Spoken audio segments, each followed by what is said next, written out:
Good morning mga kaibigan and good afternoon sa ibang bansa o ano man dyang oras. So magandang umaga sa inyong lahat. Yan. Gusto ko lang po i-share ang sa aming lugar. Kasama.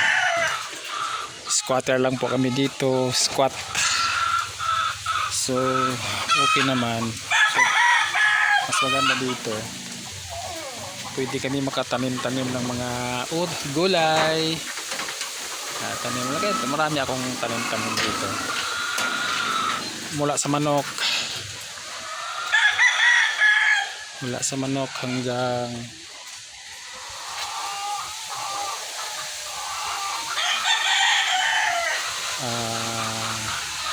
gulay. Yan. So meron ditong nakasipirit na munting gulayan. Ayan, meron akong sayote. Yan. Sa amin ito. Yan. Pero yan ang ano lang. Akala namin mabilis lang magbunga ang sayote. Tagal pala. Kaya parang nagkaroon na nagtaka na yung nagtatanim kasi hindi raw nagbunga. Pero sa ngayon medyo nagsipag-sipag na siya konti kasi yan. Kasi meron na siya nakita na bunga ng kanyang sayote. Yan. Ito pala. Luya kung tawagin sa amin. Wag mo lang ginger sa English, yun ba? Ayan. So meron din ako mga ano dito, yan, ginger. So ayan, meron akong sili. Meron mga kamote, yan sili. Kunti lang bunga, sapat lang sa pangailangan. So may nakita kami dito kahapon na mga maliliit na bunga, kaya gusto ko lang i-share at saka sa inyo para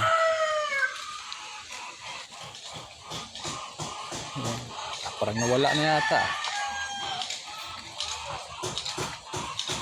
Wala na?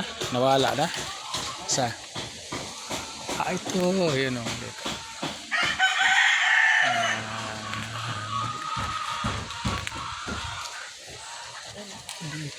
Yan.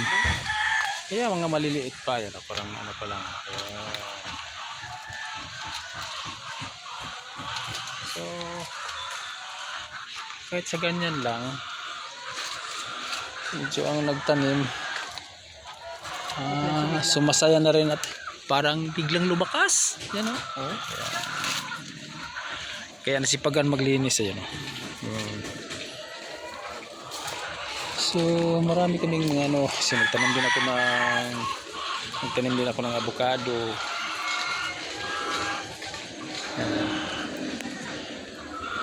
Siya nga pala, mamaya may comment naman to na sabihin nila ako daw nagtanim ng avocado, pero hindi, si Mrs. yung nagtanim, ako lang ang nag-video. Mamaya ko comment yan. Yan, meron ito, meron ding rambutan sa akin na yan, hindi na yan sa kanya. Yan, meron dito. So meron pa akong yan o, maliit na repolyo. Ito kay Mrs. nung tanim. Yan. Sa dami ng tinanim niya, sa daming ano niya, ito lang yung nabuhay. Kaya happy rin kami na nakita namin yung pagtubo ng repolyo. Yan. So okay na rin kahit paano may experience. Yan. So punta tayo sa loob. Dun sa looban meron din ako, yun ang dyan ang may mga manukan ako dyan, pero sipirit yung manok, yun sa gulayan ko. Pero dito sa likod meron pa akong tanim. Okay, what's yan. Kaya dito din. Ano, mayroon din akong langka or fruits. Yan, meron pa. Tagal na rin yung hindi pa akala namin hindi na magbunga. Pero parang sumigla din kami kasi mayroon na rin yung mga yan. Yan. Kahit ganyan lang yan. Yan. Ayan. Parang tuloy-tuloy na yan na magbunga. Yan. Yan. So, sa loob tayo.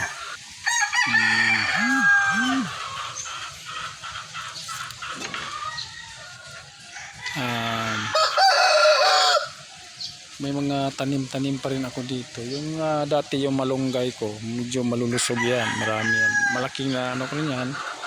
Para meron din akong kita niyan dati. Yan. So ngayon dahil umuulan, laging ulan, ayan nalalanta sila. Yan. So hindi lang ganun, hindi lang yan. Meron din ako mga tanim-tanim na yan, ang unang-una kong tanim dito, nag-umpisa ako yung itong mangga. Yung Indian Mingo tawag sa amin. Pangalawa, yung puno ng niyog. Yan. Hindi yan. Tanim namin talaga ito. Is mga nasa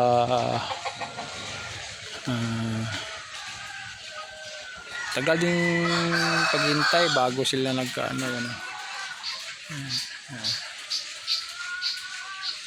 yan, hindi pa ito nagbunga. Ewan ko bakit nahuli ito. Samantalang sabay ko ito sila tinanim.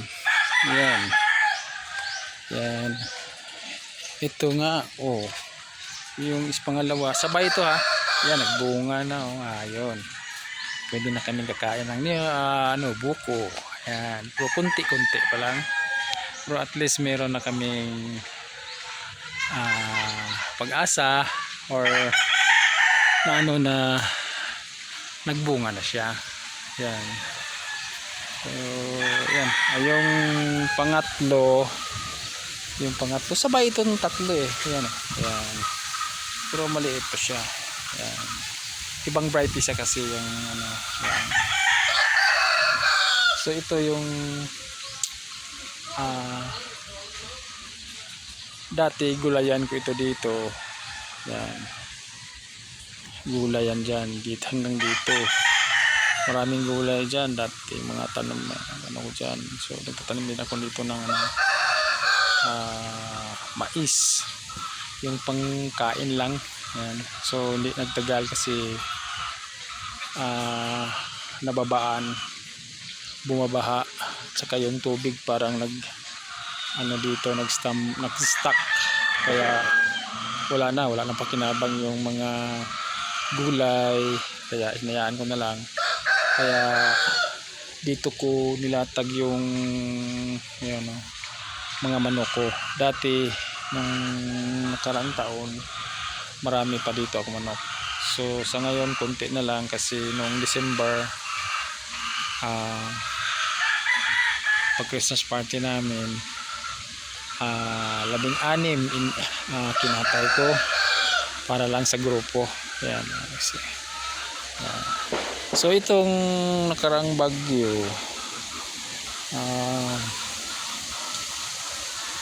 talagang malakas ang hangin,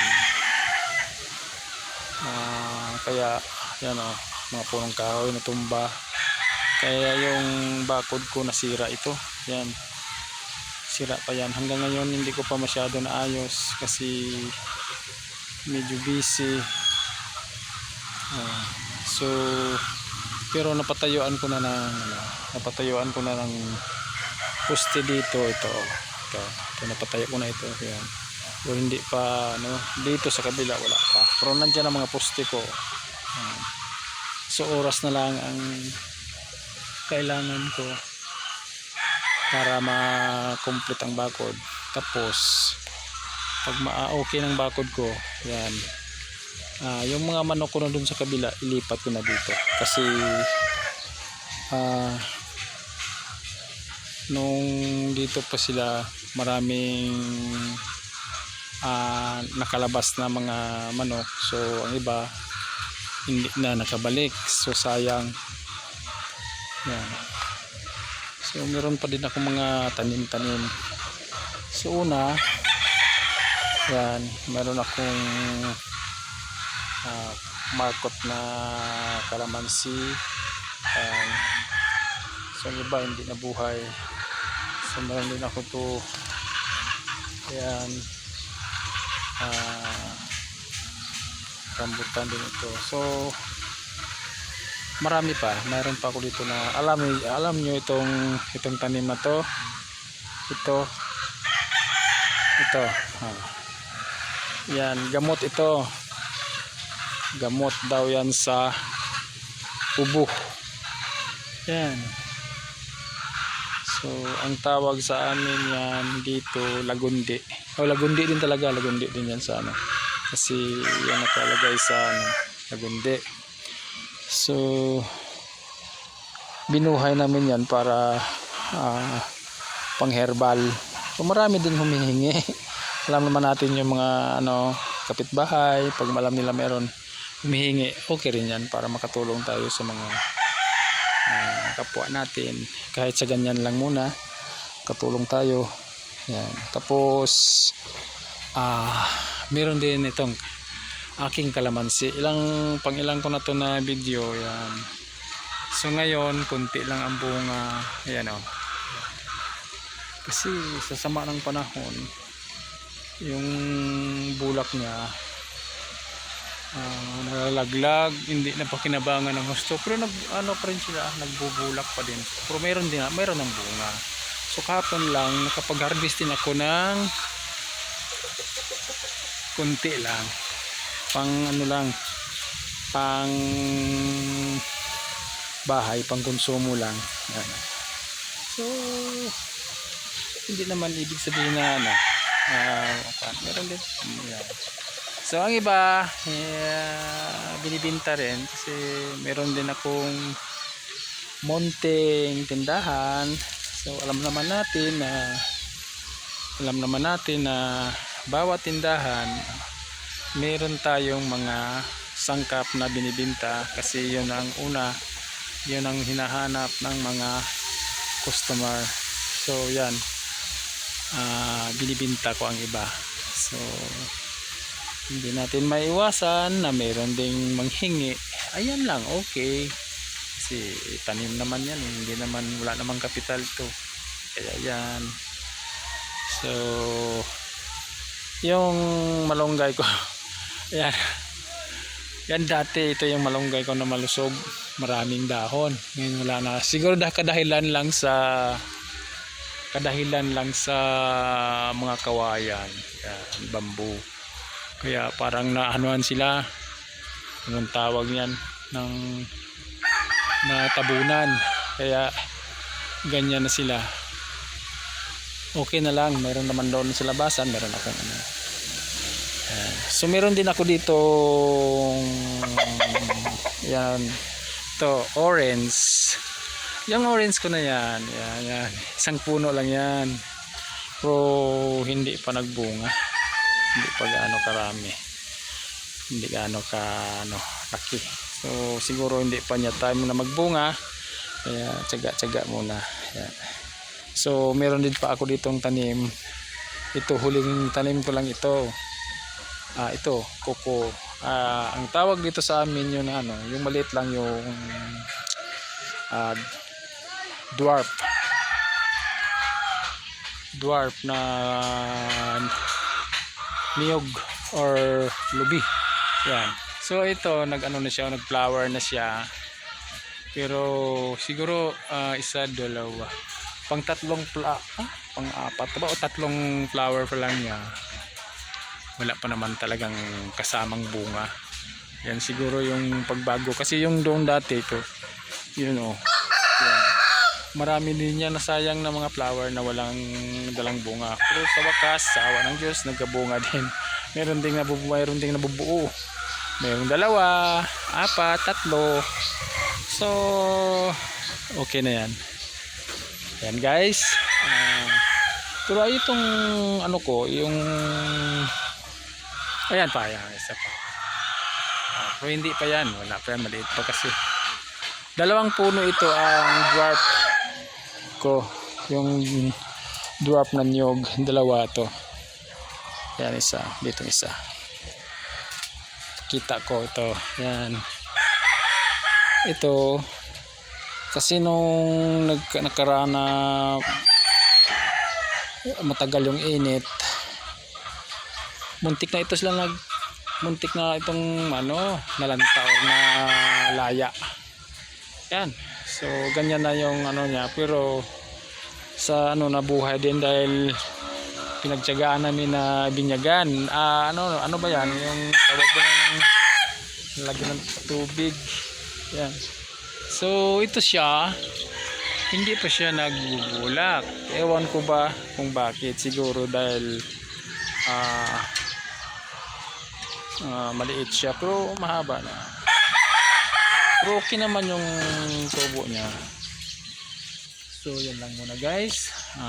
Sana magustuhan nyo ang aking binablog sa aking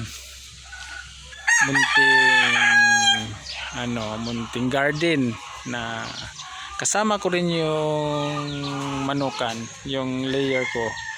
Kasi ang layer ko dito talaga maliit na.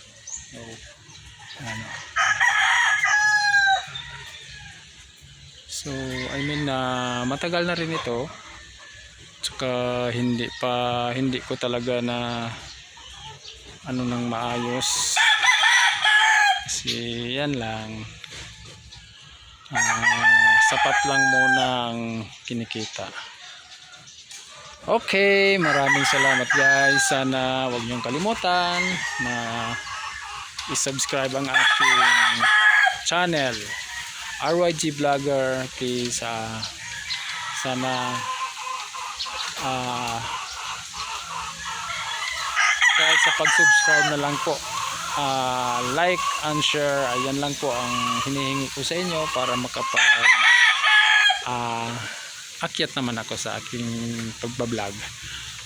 Tulong-tulong lang po tayo kasi yan naman talaga tayong mga vlogger, nagtulungan. Huwag na tayo magsiraan. So okay, maraming salamat and God bless always. And advance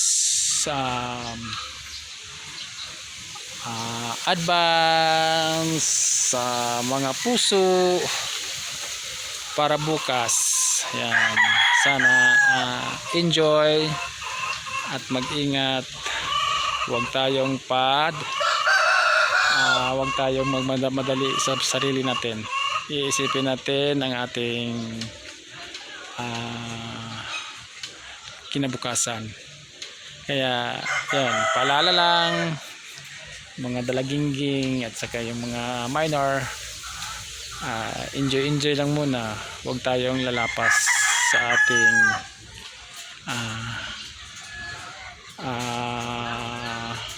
ibig ko sabihin, control muna sa sarili. Okay guys, salamat and sana maintindihan nyo. Okay, bye bye.